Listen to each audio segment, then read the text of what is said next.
Hello student, good morning. आज हम लोग फर्स्ट चैप्टर का लास्ट टॉपिक पढ़ रहे हैं। देखो, साहित्य के बारे में आज हम लोग जानेंगे। फर्स्ट चैप्टर का लास्ट टॉपिक है साहित्य। ध्यान से देखना, साहित्य का क्या अर्थ है, साहित्य किसे कहते हैं। ध्यान से देखो, जो समाज का पथ प्रदर्शक बने, जिसमें समाज का हित हो, उसे साहित्य कहा जाता है। इसका यह अर्थ यह है कि जिसमें समाज को रास्ता दिखाने वाली बातें लिखी गई हों, जिसमें समाज के हित का वर्णन हो, उसको साहित्य कहा जाता है। संस्कृत में साहित्य के लिए वाङ्मय शब्द आया है। ध्यान से देखना बच्चों, संस्कृत में साहित्य के लिए वाङ्मय शब्द आया है, अर्थात जिसका अर्थ है भाषा के माध्यम से जो कुछ लिखा या कहा जाए वह सभी वाङ्मय है। ठीक है, तो समझ में आया साहित्य किसे कहा जाता है। जिसमें समाज के हित का वर्णन हो, समाज को रास्ता दिखाने वाली बातें हों, विचार हों, उसको साहित्य कहते हैं। अब आगे देखते हैं साहित्य की परिभाषा।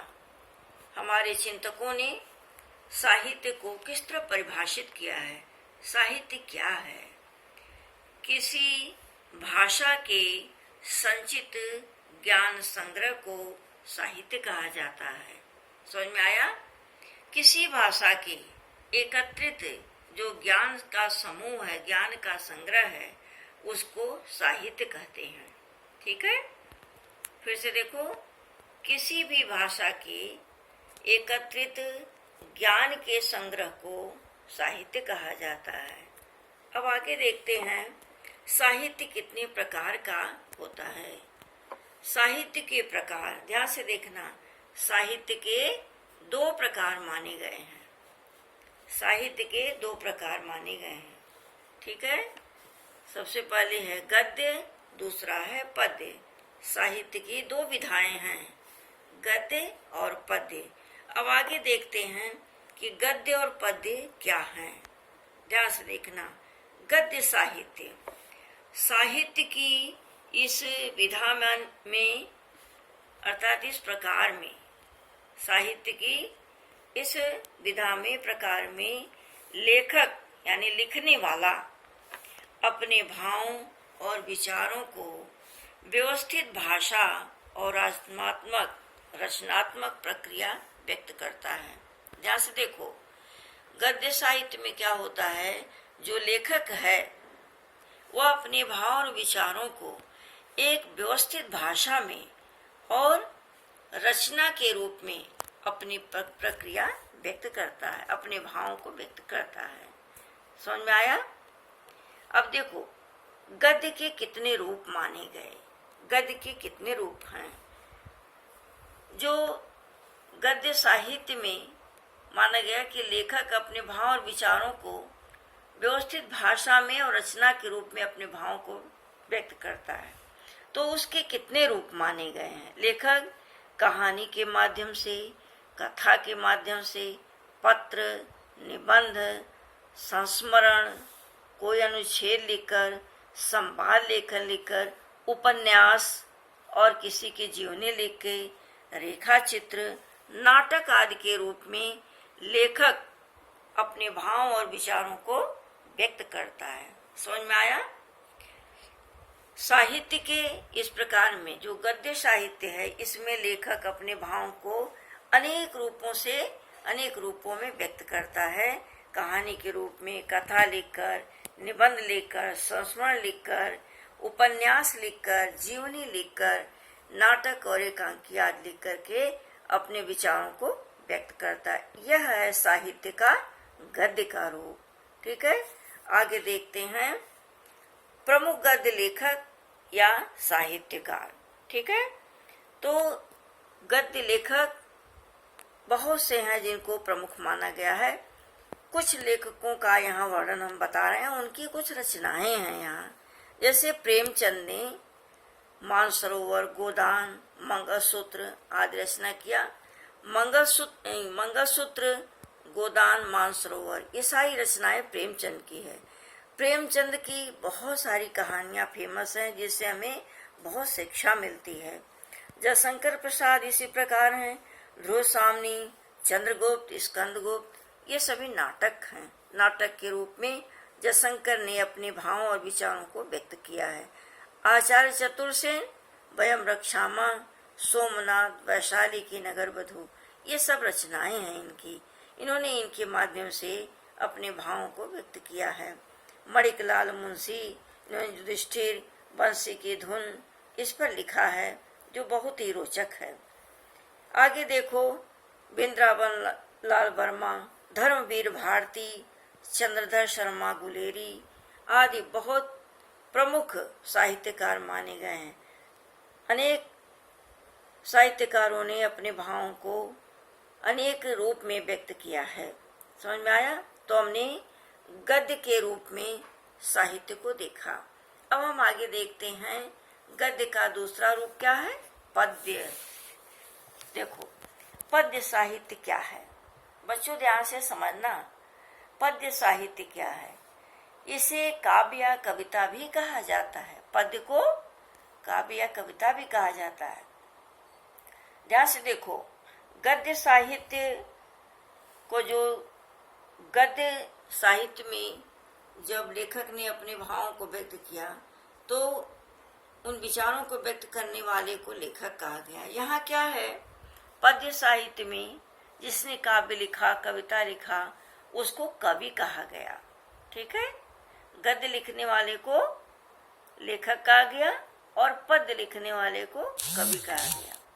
तो ध्यान से देखना, जब कवि अपने भावों को छंद, लय, तुक द्वारा व्यक्त करता है तब उसे पद्य साहित्य कहते हैं। अर्थात जब कवि अपने भाव और विचारों को लयबद्ध तरीके से छंदों के द्वारा व्यक्त करता है, जिसे हम गा सकते हैं, उसको पद्य साहित्य कहते हैं। जैसे रहीमदास जी का एक दोहा है, इसको ध्यान से देखना। रहीमदास जी ने एक दोहे के द्वारा अपने विचारों को व्यक्त किया है।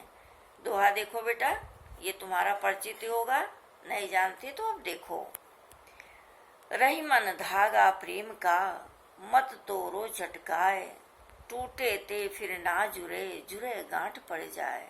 रहीमदास जी ने कहा है कि मनुष्य प्रेम के धागे को अचानक से नहीं तोड़ देना चाहिए। क्योंकि प्रेम का धागा जीवन के लिए बहुत महत्वपूर्ण है, ये रिश्तों को जोड़ता है।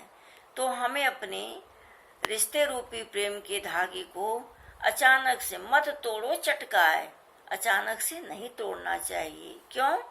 क्योंकि टूटे ते फिर ना जुड़े, जो टूट जाता है उसे फिर से जोड़ना मुश्किल है, असंभव है। अगर जुड़ भी जाता है, जुड़े माने जोड़ना, अगर उसे जोड़ भी दिया जाए तो क्या होता है, उसमें गांठ पड़ जाती है। तो किसी भी प्रेम के रिश्ते को अचानक से नहीं तोड़ना चाहिए, सोच समझ कर विचार करना चाहिए। ठीक है, क्योंकि वह रिश्ता अगर टूट जाता है तो वह उसे जोड़ना बड़ा मुश्किल है। अगर वह जुड़ भी जाता है तो उस रिश्ते में गांठ पड़ जाती है। रहीमदास जी ने अपने भावों को कितने सुंदर तरीके से यहाँ व्यक्त किया है। हमारे बहुत सारे कवि हैं जो उन्होंने अपने भावों को बहुत ही सुंदर ढंग से व्यक्त किया है। जैसे कबीरदास जी ने गाया है, कबीरदास जी का भी दोहा बहुत ही प्रसिद्ध है। वह दोहा है कि वाणी ऐसी बोलिए, मन का आपा खोए, औरन को शीतल करे, आपो शीतल हो। कबीरदास जी ने कहा कि हे मनुष्य, वाणी ऐसी बोलिए, अपनी जबान से ऐसे शब्द निकालिए जिसमें अहंकार का भाव न हो। तुम्हारी जबान से निकले हुए शब्द दूसरों को भी शांति पहुंचाए और स्वयं भी तुम्हारे अंदर शांति होना चाहिए। अब देखो आगे हम देखते हैं पद्य के रूप। पद्य साहित्य कितने रूप में दिखाई देता है। कवियों ने दोहा के रूप में, कुंडली के रूप में, कवित्व के रूप में, सवैया, पद, सोरठा, छंदबद्ध कविता, छंदयुक्त कविता आदि के रूपों में लिखा है। पद्य साहित्य के बहुत सारे कवि हुए जिनमें हम देखते हैं कबीर, रहीम, बिहारी, तुलसीदास, महादेवी वर्मा, सुमित्रानंद, रामधारी सिंह दिनकर, हरिऔध, मैथिली शरण गुप्त, मुक्तिबोध आदि अनेक प्रमुख कवि माने गए हैं। इन कवियों की बहुत सारी रचनाएं हैं जो कविता के रूप में हम जिसको पढ़ सकते हैं, उनके भावों को समझ सकते हैं और उनसे शिक्षा ले सकते हैं। कवियों की रचनाएं हमारे जीवन को बदल सकती हैं, हमारे मन को परिवर्तित करती हैं। बहुत ही सुंदर भाव है पद्य साहित्य में।